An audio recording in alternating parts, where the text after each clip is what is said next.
ऐसा कौन सा टॉपिक है जो बच्चे इग्नोर करते हैं लेकिन फिर एग्जाम वाले दिन रोने लग जाते हैं? मैथ सिर्फ मार्क्स के लिए पढ़ना चाहिए या इसका कुछ जीवन में भी उपयोग है? हम 2 स्कूल्स में गए थे, वहाँ लड़की ही नहीं थी मैथ्स में। मैथ सेक्शन में सिर्फ लड़के थे, कोई लड़की नज़र नहीं आई। फिर आपने रख दिया कि नहीं अभी नहीं पढ़ते, एग्ज़ाम टाइम पे पढ़ लेते हैं। तो आप कितने भी टॉपर हैं, आप एक एवरेज स्टूडेंट बनकर रह जाएँगे। ऑनलाइन जब पढ़ाना स्टार्ट किया तो घर का सपोर्ट कितना मिला, या ये तो नहीं कहा गया कि ये क्या पागलपन है?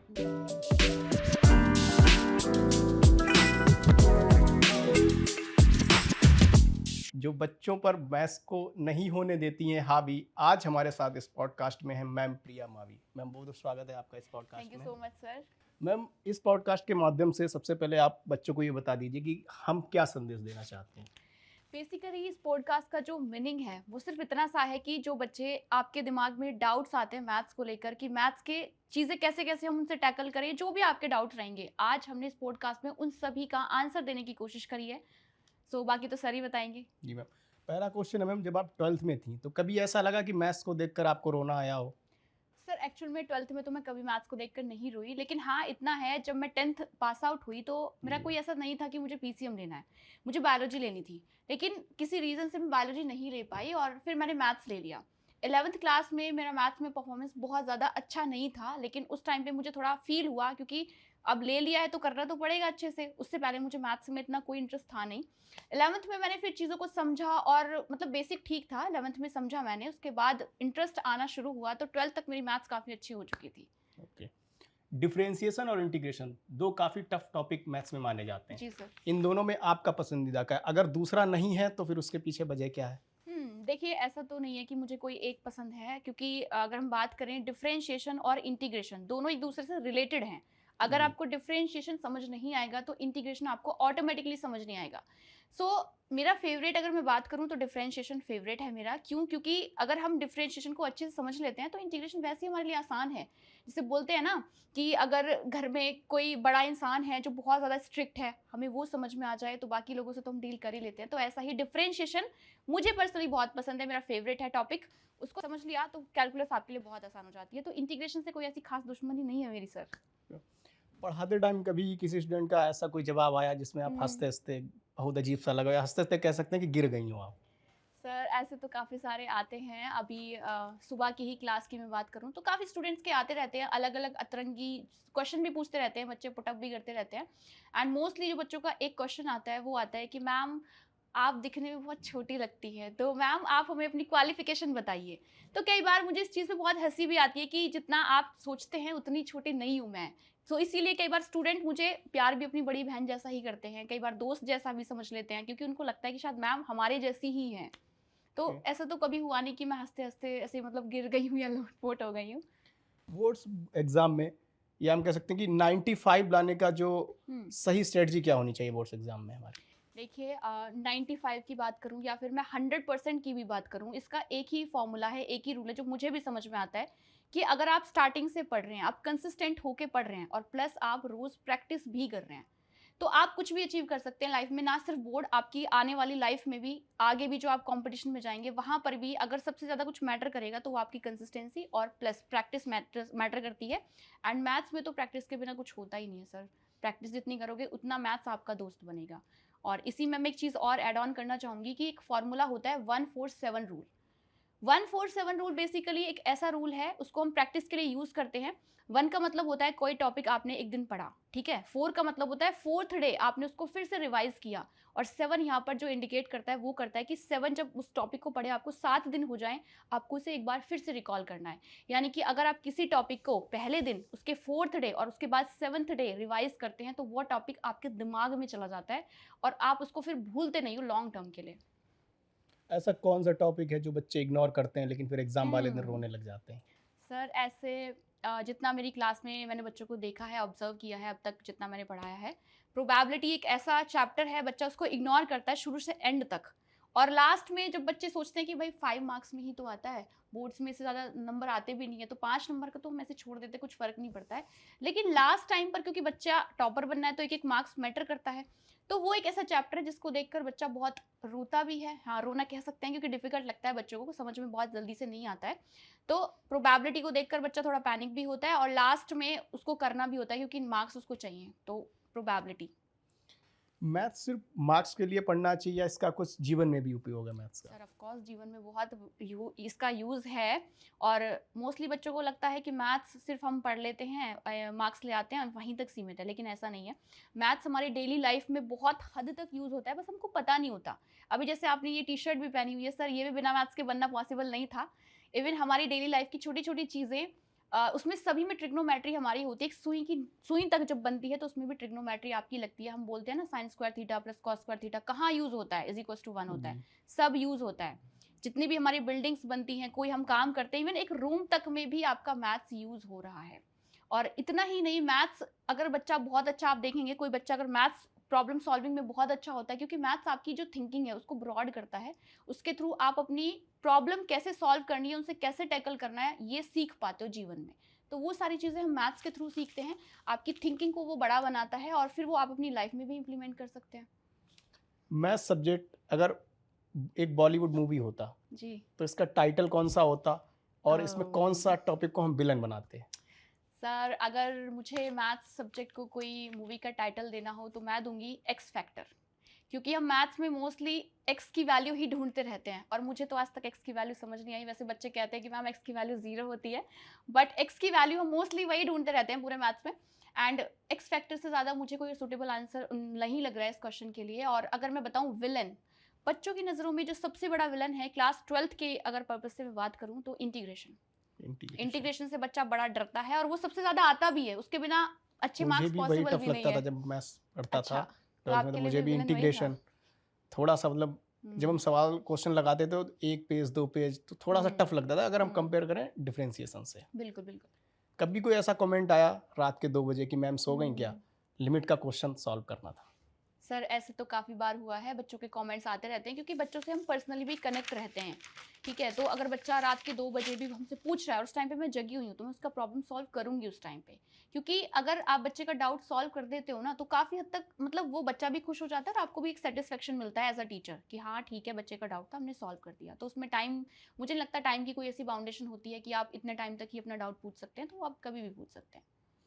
अक्सर कैलकुलेशन बच्चे गड़बड़ कर जाते हैं, मेथड हम्म। भी सही होता है, हम्म। कहाँ कमी रह जाती है जो वो कैलकुलेशन सही नहीं कर पाते? अगर कोई बच्चा कैलकुलेशन में बहुत मिस्टेक कर रहा है तो ऑब्वियस सी बात है उसने प्रैक्टिस ज़्यादा नहीं की है। क्योंकि जब बच्चा बार बार किसी चीज़ की प्रैक्टिस करता है तो छोटी मोटी मिस्टेक होना ठीक है, नॉर्मल है। बट अगर आप बहुत ज़्यादा प्रैक्टिस करेंगे तो वो मिस्टेक्स आपकी सुधरती चली जाएंगी।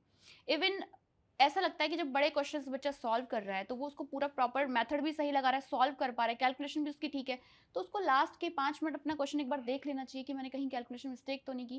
क्योंकि कई बार एग्जाम का प्रेशर जब सर पे बैठा रहता है तो बच्चा छोटी छोटी चीज़ों में ही मिस्टेक करता है। और जो कॉमनली मिस्टेक मैंने देखी है बच्चों की वो कैलकुलेशन में ही होती है सर, उसकी वजह से पूरा आपका क्वेश्चन खराब हो जाता है।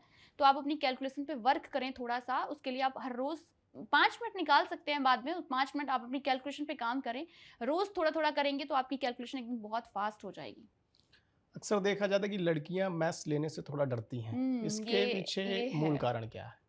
सर। जितना मैंने देखा है, ऑब्जर्व किया है, या फिर हम अभी लास्ट टाइम कुछ स्कूल्स में विजिट भी किए थे तो मैंने देखा वहाँ पर सेक्शंस में, हम 2 स्कूल्स में गए थे, वहाँ लड़की नहीं थी मैथ्स में। मैथ्स सेक्शन में सिर्फ लड़के थे, कोई लड़की नज़र नहीं आई। हम ये एंड कह सकते हैं कि मैथ्स मैथ्स में लड़के ज़्यादा होशियार होते हैं। नहीं, ऐसा नहीं कह सकते सर। इसके बहुत सारे रीजंस होते हैं। फैमिली का रीज़न हो सकता है कि जितना मैं ऑब्जर्व करती हूँ कि लड़कियां मैथ्स इसलिए भी कम लेती हैं। पहली चीज़ तो लड़कियों को अगर इंटरेस्ट है भी मैथ्स में तो फैमिली शायद अलाउ नहीं करती। लेकिन सब फैमिली ऐसी नहीं होती हैं, कुछ फैमिलीज उनको अलाउ नहीं करती है मैथ्स के लिए या साइंस बैकग्राउंड के लिए। क्योंकि अगर वो साइंस बैकग्राउंड लेंगी तो आगे फिर वो कुछ अच्छा या फिर बड़ा ब्रॉड सोचती है अपने फ्यूचर के बारे में।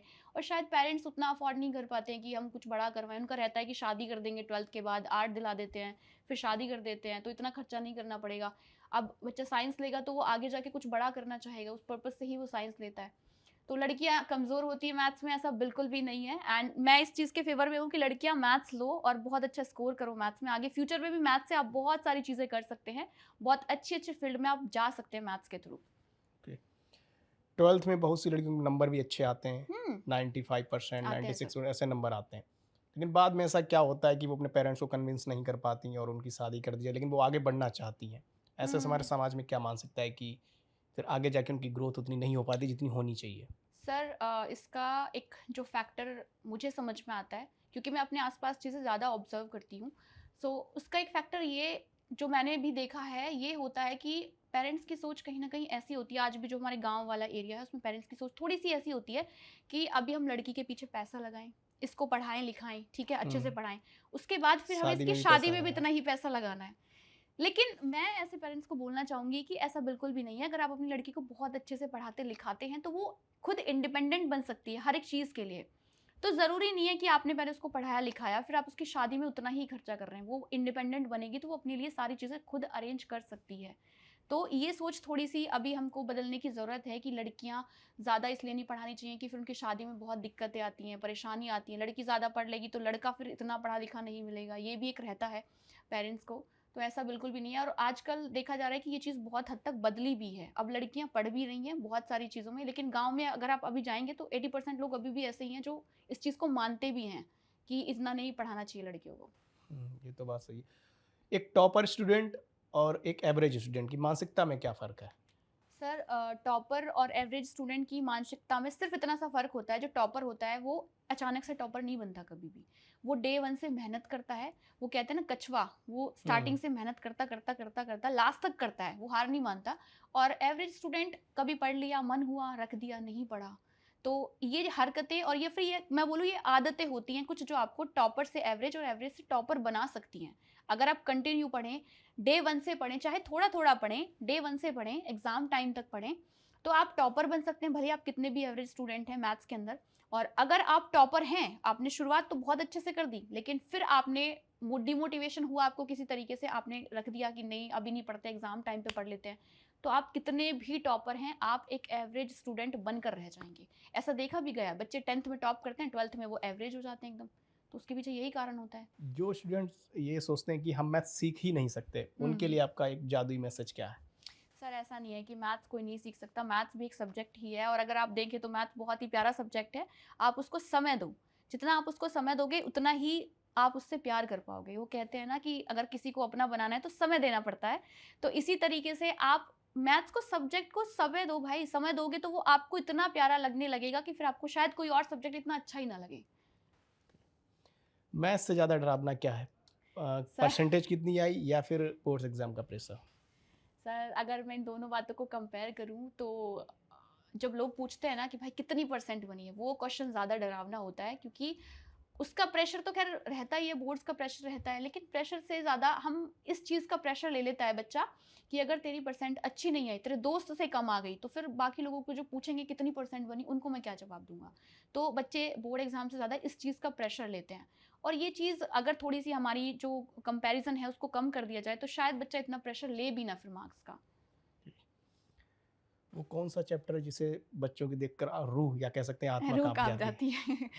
मैथ्स के अंदर अगर मैं 11th 12th दोनों की बात करूँ तो मुझे ऐसा लगता है कि जब हम 11th की बात करते हैं तो 11th में ट्रिग्नोमेट्री जब मैं शुरू करती हूँ तो बच्चा स्टार्टिंग में बहुत इंटरेस्ट लेता है।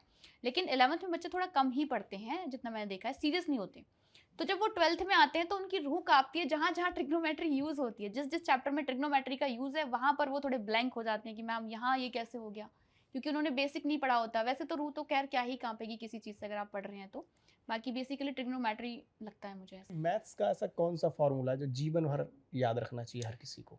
सर मैथ्स का नहीं, लेकिन आपकी लाइफ का एक मंत्रा मैं आपको दे सकती हूँ, फॉर्मूला कह सकते हैं जिसको, कि अगर आपको जीवन में सक्सेसफुल होना है तो आपको दो ही काम करने हैं। एक कंसिस्टेंसी और दूसरा डिसिप्लिन। उसके साथ साथ आपको डिसिप्लिन रखना चाहिए। And okay. प्रैक्टिस वो तो रहती है। तो कंसिस्टेंसी प्लस डिसिप्लिन, आप कोई भी चीज़ अचीव कर सकते हैं अगर ये दो चीज़ आप अपने साथ जीवन भर रख के चलेंगे तो। मैम आपकी ड्रीम जॉब क्या थी? सर वैसे तो जब बच्चा छोटा होता है और जब वो स्कूल लाइफ से आगे जाता है कॉलेज में तो चेंजेस होते रहते हैं, कभी ड्रीम जॉब कुछ हो जाती है, कभी कुछ होती है। मुझे अभी भी याद है जब मैं 10th क्लास में थी तो हमारे स्कूल में एक सेमिनार हुआ था, बाहर से कुछ लोग आए थे, इंजीनियरिंग के रिलेटेड थे वो। उन्होंने सब बच्चों से पूछा था खड़े करके कि आपका ड्रीम क्या है, आप क्या बनना चाहते हो। तो उस टाइम पे जब मैं मुझे पता ही नहीं था मुझे क्या बनना है, 10th क्लास में मुझे नहीं पता था लिटरली मुझे क्या बनना है। 10th के एंड आते आते मुझे लगा यार डॉक्टर बन जाते हैं, डॉक्टर बहुत अच्छी लगती थी जॉब, बायोलॉजी ले लेते हैं, डॉक्टर बन जाते हैं।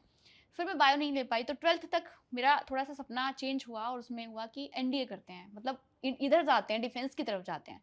उस टाइम पे एनडीए में लड़कियां अलाउ नहीं थी, बट मुझे डिफेंस अच्छा लगता था कि डिफेंस की तरफ जाते हैं। फिर डिफेंस की तरफ भी नहीं जा पाई मैं। उसके बाद 12th के बाद अगर देखें तो मुझे बीटेक करना था, लेकिन बीटेक में भी मेरा एडमिशन हो नहीं पाया, तब तक मेरा टीचर बनने का कोई वो नहीं था। बीटेक में मेरा एडमिशन नहीं हो पाया तो मैंने बीएससी में एडमिशन ले लिया। उसके बाद पूरी साल मैं कॉलेज नहीं गई, ठीक है, क्योंकि मुझे तो बीटेक करना था, बीएससी नहीं करनी थी। सो जब लास्ट टाइम आया बीएससी का तो मैंने सोचा यार अब तो पूरा साल खराब जाने से अच्छा पढ़ लेते हैं, कुछ ना करें तो बेटर है कि पढ़ ही लें। फिर मैंने बीएससी को सीरियसली लिया और फिर मैंने अच्छे से पढ़ाई की और बीएससी के दौरान ही मेरे दिमाग में एक सेट हो गया कि हाँ भाई हायर एजुकेशन में जाना है तो टीचर बन जाते हैं। ऐसा नहीं है कि पैशन नहीं था, स्टार्टिंग से 10th के बाद ही मैंने ट्यूशन्स या पढ़ाना ऐसे स्टार्ट कर दिया था, ट्यूशन्स पढ़ाती थी बच्चों को। और ग्रेजुएशन के बाद मैंने प्रॉपर पढ़ाना शुरू कर दिया था। उसके बाद अंदर से कब आता चला गया, कब ऐसे लाइन वो होता है ना, डायरेक्शन मिलती चली गई खुद से ही कि चलो अब तो टीचिंग ही करनी है। तो फिर अपने आप ही ऑटोमेटिकली टीचिंग एक पैशन बनता चला गया और फिर मैं अब टीचिंग में ही आ गई। ऑनलाइन जब पढ़ाना स्टार्ट किया तो घर का सपोर्ट कितना मिला, या ये तो नहीं कहा गया कि ये क्या पागलपन है? नहीं सर, ऐसा कुछ नहीं हुआ। स्टार्टिंग में पहली बार जब मैंने ऑनलाइन पढ़ाना है ये मतलब डिसीजन लिया था, तो मैंने घर पे बताया अपने पापा को कि मुझे ऑनलाइन मतलब पढ़ाना है। तो उनको लगा कि शायद घर से ही पढ़ा देंगे, कि लैपटॉप वगैरह पे जो एक जॉब होती है वो एसएमई मतलब सब्जेक्ट मैटर एक्सपर्ट वाली, तो उन्हें लगा शायद ऐसा कुछ होगा, लैपटॉप से घर पे पढ़ा सकते होंगे। फिर मैंने उनको बताया जब मुझे जॉब वगैरह मिल गई कि ऐसा नहीं है, वहीं पे जाके ऐसे स्टूडियो में ही पढ़ाना है। तो उन्होंने बोला ठीक है, अब ठीक है तुम्हें करना है तो तुम कर लो, क्योंकि फैमिली से मुझे हमेशा सपोर्ट मिला है हर एक चीज़ में कि तुम्हें जो मन करना है तुम कर सकती हो। तो ऐसा कभी फैमिली से नहीं रहा, हमेशा हर चीज़ में सपोर्ट ही किया है फैमिली ने मुझे। तो अब बहुत खुश हैं वैसे फैमिली वाले ऑनलाइन सब कुछ देख के, तो अच्छा लगता है। बहुत सारे बच्चों का डाउट रहता है कि जैसे ही मैथ्स की किताब खोलते हैं नींद आने हम्म, लगती है, हाँ कुछ बच्चों को आती है नींद। लेकिन मुझे नहीं लगता ऐसा सब्जेक्ट है नींद आने नहीं वाला। सर, ऐसा बिल्कुल भी नहीं है। इवन मैं ऐसा बोलना चाहूँगी, मैं बच्चों को अपनी क्लास में भी कहती हूँ, बच्चा पूछता है कि हम क्या टाइम टेबल बनाएँ अपना, कौन-सा सब्जेक्ट हम कब पढ़ें? ये बच्चे पर डिपेंड करता है, क्योंकि हर बच्चा अलग होता है, तो उनका इंटरेस्ट भी अलग है। तो मैं बच्चों से ये बोलती हूँ कि जब तुम्हें लगे कि तुम बोर हो गए हो भी किसी सब्जेक्ट से, तो उस टाइम पे तुम मैथ्स को पिक कर लो। क्योंकि जब मैथ्स की आप प्रॉब्लम सॉल्व करने बैठते हो ना, तो आपका माइंड एक्टिव हो जाता है बहुत ज़्यादा, बजाय आप किसी भी सब्जेक्ट को रट रहे हैं या फिर उसको याद कर रहे हैं। उससे ज़्यादा आपका माइंड एक्टिव होगा जब आप प्रॉब्लम सॉल्व कर रहे होते हैं, क्योंकि आपका दिमाग बहुत सारी चीज़ें सोच रहा होता है, इसको कैसे सॉल्व करना है, इसमें हम ये मेथड लगा सकते हैं, वो यूज़ कर सकते हैं। तो उस टाइम पे आपका दिमाग फुल्ली एक्टिव रहता है। और मुझे लगता है कि अगर आप इंटरेस्ट के साथ मैथ्स की बुक को देख रहे हैं या फिर प्रॉब्लम सॉल्व कर रहे हैं, तो नींद तो आपको बिल्कुल भी नहीं आएगी सर। और अगर आपको नींद आ रही है मैथ्स को देखकर, इसका मतलब फिर आप इंटरेस्ट के साथ नहीं पढ़ रहे उस चीज़ को। जिन बच्चों के नंबर कम आ रहे हैं 12th में या 10th में बोर्ड्स एग्जाम में, उनको आप क्या सलाह देना चाहिए? वो डिमोटिवेट हो जाते हैं। सर हर एक चीज़ का एक ही फॉर्मूला है, आप किधर भी लेकर जाएं, कि अगर आप कंसिस्टेंसी के साथ रोज़ प्रैक्टिस करें, मैथ्स को आप 2 घंटे भी अगर एक दिन में दे पा रहे हैं और आप बहुत वीक हैं मैथ्स में, उसके बाद भी अगर आप 2 घंटे मैथ्स सॉल्व करते हैं और प्रैक्टिस करते हैं, क्योंकि बच्चों को लगता है क्लास ले ली, अब कॉपी बंद की, हो गया, आ गया, हमें क्वेश्चन तो हमें समझ आ ही गया था ना क्लास में, तो बस हमें आ गया क्वेश्चन। तो ऐसा नहीं होता है, क्लास के बाद आपको सेल्फ स्टडी भी करनी होती है। इवन मैं कहूँगी कि टीचर के समझाने के बाद जितना टाइम आप खुद अपने आप सॉल्व कर रहे हो ना प्रॉब्लम्स को, मतलब आप सेल्फ स्टडी कर रहे हो, वो तय करता है कि आपको कितनी चीज़ें समझ में आ रही हैं।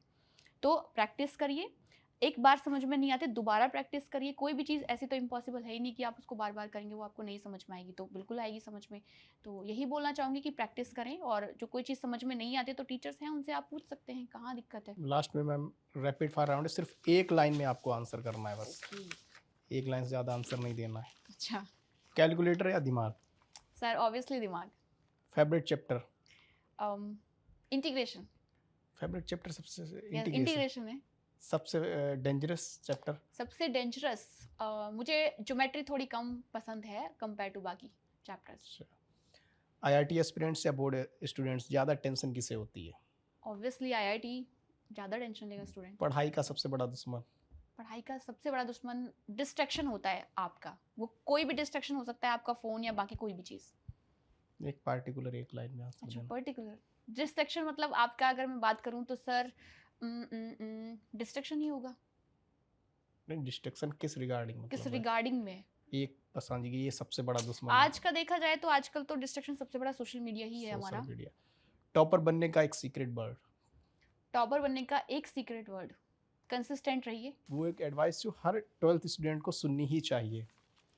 सर डे 1 से पढ़ना चाहिए। डे 1 से। अगर मैथ्स लेते हैं तो मैथ्स को लेकर के हमारे पास कैरियर ऑप्शंस क्या क्या हो सकते हैं? सर सर हमारे पास काफ़ी करियर ऑप्शंस होते हैं, जैसे आप आगे चलकर बीटेक कर सकते हैं, बीटेक के साथ साथ आप बीएससी कर सकते हैं, आप मैथ्स में हायर स्टडी भी कर सकते हैं, जैसे कि एमएससी हो गया आपका, है ना। आजकल बच्चे मतलब ऑनर्स से भी करते हैं, मैथ ऑनर्स से बीएससी किया, फिर एमएससी कर लिया, फिर पीएचडी की तरफ जाते हैं, वो सीएसआईआर नेट जेआरएफ की तरफ भी जाते हैं। इसी के साथ साथ आप डेटा साइंस में भी आगे जाके पीएचडी कर सकते हैं, तो बहुत सारे करियर ऑप्शन हैं। इवन आप टीचर भी बन ही सकते हो, तो आप देखिए लाइव एग्जांपल, तो टीचर बन सकते हो। बाकी और भी बहुत सारी चीज़ें हैं, ऐसा नहीं कि मैथ से बहुत लिमिटेड करियर ऑप्शन है, आप बहुत कुछ मैथ के साथ कर सकते हो। क्या 10th और 12th के नंबर जो है वो आपकी ज़िंदगी तय कर देते हैं? सर बिल्कुल भी नहीं, मैं सब बच्चों को बोलना चाहूँगी, क्योंकि बच्चे इस चीज़ का बड़ा प्रेशर लेते हैं कि हमारे 10th में बहुत कम परसेंट आ गई, अब क्या होगा, 12th में बहुत कम परसेंट आ गई, अब क्या होगा। देखो, ये आपकी लाइफ कभी भी डिसाइड नहीं करते हैं, ना 10th के मार्क्स ना ही 12th के मार्क्स। हाँ, आपको लगता है उस टाइम पे कि भाई हमने बहुत मेहनत की लेकिन कम मार्क्स रह गए, ये हर बच्चे को लगता है, क्योंकि इंसान कभी सेटिस्फेक्शन तो उसको होता नहीं, सेटिस्फाई तो वो होता नहीं है। और आप जब कॉलेज में जाते हैं सर, एक टाइम के बाद, एक पर्टिकुलर टाइम के बाद शायद आपको याद भी नहीं रहता कि आपके 10th 12th में कितने मार्क्स आए थे। और अगर आप जीवन में अपना कुछ अच्छा कर गए तो शायद कोई पूछे तो आप बता भी ना पाएँ कि 10th 12th में आपके कैसे मार्क्स थे। तो बिल्कुल भी नहीं, आपकी लाइफ डिसाइड नहीं करते हैं आपके 10th 12th, लेकिन इसका मतलब ये भी नहीं है कि आप मेहनत ना करें, आप ना पढ़ें। मार्क्स आपको गेन करने चाहिए, अच्छे मार्क्स गेन करने चाहिए, क्योंकि आपकी मेहनत जो आप वहाँ पर एजुकेशन ले रहे हैं, जो आप नॉलेज ले रहे हैं, वो हमेशा आपके साथ रहने वाली है। मार्क्स डिसाइड नहीं करते हैं, लेकिन नॉलेज मैटर करती है। अगर कोई बच्चा कहे मैम आपसे कि मुझे मैथ्स से नफ़रत हो गई है, हुँ। तो आप उसको मतलब मैथ्स का सब्जेक्ट उसका फ़ेवरेट भी बनाए, तो आपका आंसर क्या होना चाहिए? सर मतलब ऐसे तो मुझे कभी किसी बच्चे ने बोला नहीं है कि मुझे मैथ से नफ़रत हो गई है। हाँ, ऐसा होता है कि जब बच्चा किसी प्रॉब्लम में फँसता है, वो उसको सॉल्व कर रहा होता है, एक बार में उसको समझ नहीं आ रहा क्वेश्चन कैसे करना है, कैसे अप्रोच करना है। वो दोबारा उसको सॉल्व करने की कोशिश करता है, उसको फिर भी समझ नहीं आ रहा, तो वो डिमोटिवेट ज़रूर हो जाता है कि मैम मैथ्स अपने बस की बात नहीं है, क्योंकि बच्चे कई बार लिखते भी हैं, हमने तो गलत मैथ ले ली, मैथ्स हमें समझ ही नहीं आ रही है। तो ऐसा नहीं है, आप उसको अपना फ़ेवरेट सब्जेक्ट भी बना सकते हो, ऐसा हुआ भी है, ये पॉसिबल है कि बच्चों को मैथ्स बिल्कुल भी अच्छा नहीं लगता था, लेकिन एक टाइम के बाद उनका फ़ेवरेट सब्जेक्ट ही वो बन गया। कभी आपकी वजह से जैसे किसी स्टूडेंट ने आपसे कहा कि मैम आपकी वजह से मेरी ज़िंदगी बदल गई है, या मुझे मेरा मैथ्स मेरा फ़ेवरेट सब्जेक्ट बन गया हो? ऐसे अभी लास्ट ईयर ही काफ़ी सारे बच्चे थे जिनको मैथ्स से स्टार्टिंग में बहुत वीक ऐसा लगता था कि हमारा बहुत वीक सब्जेक्ट है मैथ्स, लेकिन धीरे-धीरे जैसे-जैसे वो पढ़े एंड जैसे-जैसे उन्होंने अपनी प्रॉब्लम्स को समझा, डाउट्स क्लियर किए और उन्होंने मेहनत करी अपने उस सब्जेक्ट पर, उसको टाइम दिया, तो अब 12th में अभी लास्ट ईयर ही जब हमने पढ़ाया है, तो 12th में काफ़ी सारे बच्चों का मैथ्स फेवरेट सब्जेक्ट था। वो अभी अपनी आगे की पढ़ाई भी सर अब मैथ्स से ही कर रहे हैं। तो ऐसा नहीं है, फेवरेट बन जाता है बच्चों का। मैम कोई आपकी फ़ेवरेट शेर या शायरी जो आप सुनानी चाहेंगी बच्चों को? शायर का नाम तो मुझे याद नहीं है, बट बहुत ही प्यारी सी 2 लाइन्स हैं कि हम भी दरिया हैं, हमें अपना हुनर मालूम है। ये उन बच्चों के लिए जिनको लगता है कि हम कुछ नहीं कर पाएँगे, कि हम भी दरिया हैं, हमें अपना हुनर मालूम है, जिधर भी चल पड़ेंगे, रास्ता बना देंगे। बहुत शानदार मैम, बहुत अच्छी शायरी आपने सुनाई है।